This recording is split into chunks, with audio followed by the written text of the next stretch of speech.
Assalamualaikum warahmatullahi wabarakatuh. Hai teman-teman semuanya, bagaimana kabarnya hari ini? Semoga Allah senantiasa kasih kita kesehatan dan kebahagiaan selalu. Amin ya rabbal alamin. Sebelum menonton lebih lanjut, jangan lupa subscribe dulu ya teman-teman di channel YouTube aku Titin Priyanti, dan jangan lupa like video pada kali ini. Saya Titin Priyanti, mahasiswa jurusan Gizi UIN Wali Songo Semarang, yang alhamdulillah pada kesempatan kali ini ingin menyampaikan sedikit ilmu terkait apa itu penyakit stroke dan bagaimana tata cara asuhan gizinya serta penata laksanaan dietnya yang baik, dan tidak merupakan bagian tubuh yang sangat penting atau sangat berperan pada setiap aktivitas yang terjadi pada tubuh kita, baik itu aktivitas fisik maupun aktivitas psikis atau psikologis. Aktivitas fisik contohnya yaitu otak mengatur seluruh metabolisme di dalam tubuh, mengatur gerak tubuh dan juga uh, yang lainnya. Sedangkan kalau aktivitas psikis itu contohnya seperti berpikir, mengelola emosi, melihat, menduga, dan lain sebagainya. Nah, salah satu penyakit yang terjadi akibat adanya gangguan pada bagian otak adalah stroke. Menurut WHO sendiri, stroke merupakan sindroma klinis yang berkembang pesat akibat adanya gangguan otak vokal maupun global dengan gejala-gejala yang berlangsung selama kurang lebih 24 jam atau lebih, yang apabila ini tidak segera ditangani akan menyebabkan kematian. Ada dua jenis macam stroke yang biasa terjadi di kalangan masyarakat kita. Yang pertama yaitu stroke iskemik, atau stroke ini biasa disebut stroke hemorrhagic, di mana stroke jenis ini merupakan stroke yang terjadi karena adanya aliran darah yang kurang atau terhenti karena vasokonstriksi akibat penyumbatan pembuluh darah arteri, sehingga suplai darah ke otak mengalami penurunan. Bila gangguannya berat, maka akan ada sel-sel saraf di otak yang mati dan bisa menyebabkan kematian. Kemudian yang kedua, ada stroke hemorrhagic. Stroke hemorrhagic ini merupakan stroke yang terjadi karena pecahnya pembuluh darah arteri cerebralis yang menyebabkan kerusakan syaraf otak, dan kemudian darah yang keluar dari pembuluh darah tadi yang pecah dapat masuk ke jaringan otak dan menyebabkan hematoma. Stroke hemorrhagic ini terbagi lagi menjadi dua jenis, yaitu ada pendarahan intracerebral yang merupakan jenis stroke berat yang seringkali penyebabnya yaitu disertai dengan hipertensi, adanya aneurisma, kemudian kelainan arteri vena dan gangguan pembekuan darah. Sedangkan untuk pendarahan subarachnoid itu penyebabnya masih belum banyak diketahui. Pelaksanaan nutrisi pada stroke. Pada dasarnya, asuhan gizi pada penderita stroke ini sama dengan pada penderita yang mengalami stres. Hanya saja metode pengaplikasiannya yang berbeda. Pada keadaan stres itu biasanya dikenal dengan dua fase, di mana yang pertama itu ada fase F. Itu stroke ini terjadi segera dan berakhir kurang lebih 24-48 jam sesudah terjadinya trauma. Nah, pada fase ini terjadi kenaikan aktivitas simpatis dan terjadi mobilisasi kalori dan glikogen karena organ otak, salah satu organ yang tidak boleh sampai kekurangan suplai energi untuk menjaga fungsinya, atau pivot glycogen user. Kemudian fase kedua yaitu ada fase akut atau fast flow. Nah, biasanya pada fase ini terjadi 3-10 hari sesudah terjadinya trauma. Nah, pada fase ini ditandai dengan adanya gejala hipermetabolisme, hiperkatabolisme, konsumsi O2 yang mengikat. Kemudian gejala-gejala tersebut muncul karena adanya pelepasan sitokin dan juga sinyal saraf eferen dari jaringan yang rusak. Nah, kemudian yang terakhir setelah kejadian dua fase tadi ada fase pemulihan, di mana pada fase ini kadar hormon stres dan serta kadar glukosa akan menurun dan metabolisme tubuh kembali normal. Nah, keseimbangan nitrogen akan tercapai kembali secara bertahap dan adaptasi yang berhasil akan membawa kesembuhan. Tujuan dari pemberian diet stroke atau diet khusus untuk pasien stroke, di mana tujuannya yaitu memberikan kebutuhan gizi kepada penderita stroke dengan memperhatikan keadaan dan juga komplikasi penyakit, kemudian memperbaiki keadaan stroke-nya seperti yang berhubungan dengan nutrisi, seperti disfagia atau susah menelan atau makan, kemudian ada pneumonia atau sesak napas, dan juga ada kelainan ginjal, kemudian mempertahankan keseimbangan cairan dan juga elektrolit. Syarat diet yang baik dan tepat untuk penderita stroke yaitu dengan energi yang cukup atau 25-45 kilokalori per kilogram berat badan per hari. Kemudian pada fase akut biasanya diberikan terapi diet 1100-1500 kilokalori per hari. Kemudian protein cukup yaitu 0,8 sampai 1 gram per kilogram berat badan per hari. Apabila penderita stroke ini disertai dengan komplikasi ginjal, maka kebutuhan protein harus dikurangi atau diberikan kurang lebih sekitar 0,6 gram per kilogram berat badan per hari. Kemudian lemak cukup sekitar 20-25% dari kebutuhan energi total. Kemudian diutamakan khusus pada penderita stroke ini, lemak yang digunakan yaitu lemak tak jenuh ganda atau lemak yang mudah diserap oleh tubuh. Kemudian kebutuhan karbohidrat penderita stroke ini kurang lebih 60-70% dari kebutuhan energi total.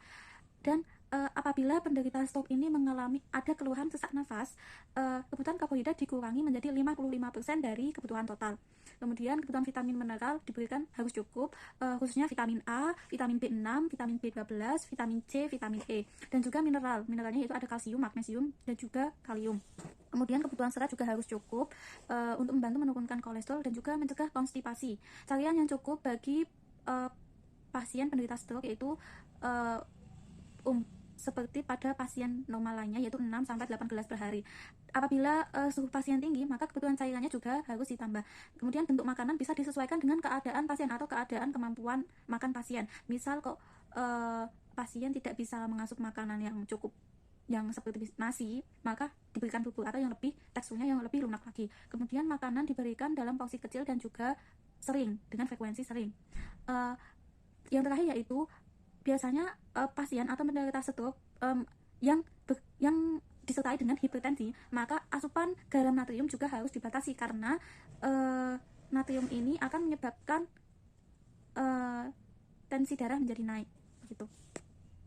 Yang sebaiknya dihindari atau tidak dianjurkan untuk dikonsumsi bagi penderita stroke yang terutama itu dari sumber karbohidrat yaitu sebaiknya sumber karbohidrat sederhana itu sebaiknya dihindari atau tidak dulu dikonsumsi oleh pasien stroke karena karbohidrat sederhana ini mudah diserap oleh tubuh sehingga akan dapat meningkatkan kadar gula darah dalam tubuh.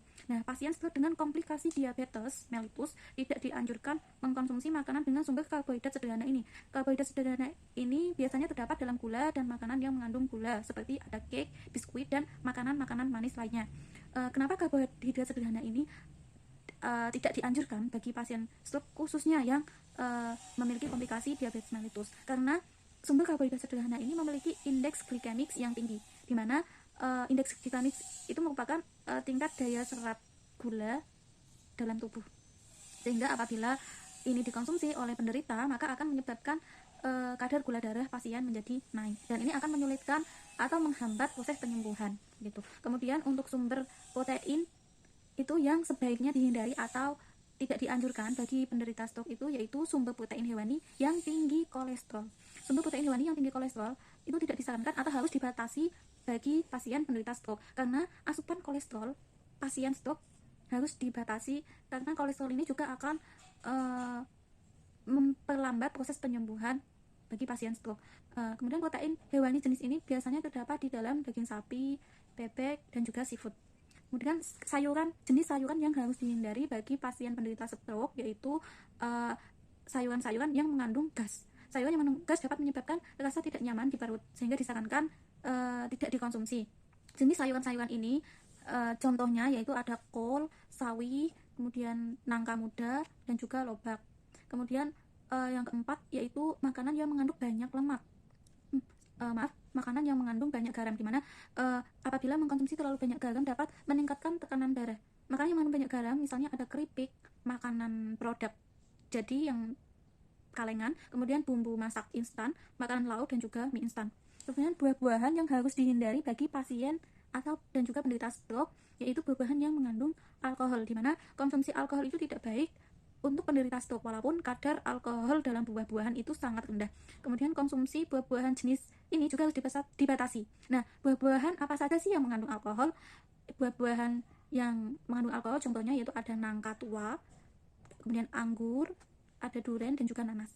Kemudian minuman yang beralkohol. Mengkonsumsi minuman yang beralkohol merupakan faktor resiko terbesar yang menyebabkan terjadinya stroke. Contoh minuman yang beralkohol ini antara lain ada arak, bir, vodka, dan lain sebagainya. Kemudian yaitu minuman berkarbonasi atau minuman yang bersoda. Yang minuman bersoda ini yang berkarbonasi mengandung karbohidrat sederhana yang tinggi sehingga maka pengkonsumsian minuman bersoda ini harus dihindari. Kemudian bahan makanan yang mengandung lemak jenuh, seperti contohnya ada lemak babi, daging kambing, susu full cream, keju, mentega, santan kelapa, dan mayones. Yang dianjurkan atau dikonsumsi oleh pasien stroke atau apabila bahan makanan dikonsumsi ini tidak menimbulkan berbagai resiko. Kemudian yang pertama yaitu ada sumber karbohidrat, di mana karbohidrat yang disarankan untuk dikonsumsi khusus penderita stroke yaitu karbohidrat yang kompleks, di mana karbohidrat kompleks ini biasanya terdapat dalam makanan pokok seperti nasi, roti, gandum, makaroni, pasta, kentang, ubi, dan sereal, dan juga makanan pokok lainnya. Nah, kenapa karbohidrat kompleks? Karena karbohidrat kompleks ini karbohidrat yang tidak mudah dipecah oleh tubuh, atau prosesnya dia lebih lama sehingga kadar gula yang ada di karbohidrat tidak mudah diserap oleh tubuh dan tidak menyebabkan gula darah menjadi naik. Kemudian sumber protein yang dianjurkan bagi pasien penderita stroke yaitu protein yang sebaiknya itu bersumber dari tumbuh-tumbuhan atau biasa disebut dengan sumber protein nabati. Protein nabati contohnya yaitu ada tempe, oncom, tahu, kacang-kacangan, dan juga beberapa sumber protein hewani yang mengandung rendah lemak seperti ayam tanpa kulit, daging tanpa lemak, dan juga ikan. Nah, untuk beberapa jenis sayuran yang dianjurkan untuk dikonsumsi bagi penderita stroke yaitu ada berbagai sayuran yang tidak menimbulkan gas seperti contohnya bayam, buncis, wortel, tauge, tomat, kacang panjang, dan lain sebagainya. Kemudian sebaiknya pasien penderita stroke makan makanan yang tidak mengandung banyak lemak dan tidak diolah menggunakan banyak minyak dan santan. Penggunaan minyak atau santan yang berlebihan dapat mengganggu peredaran darah sehingga tidak baik untuk penderita stroke.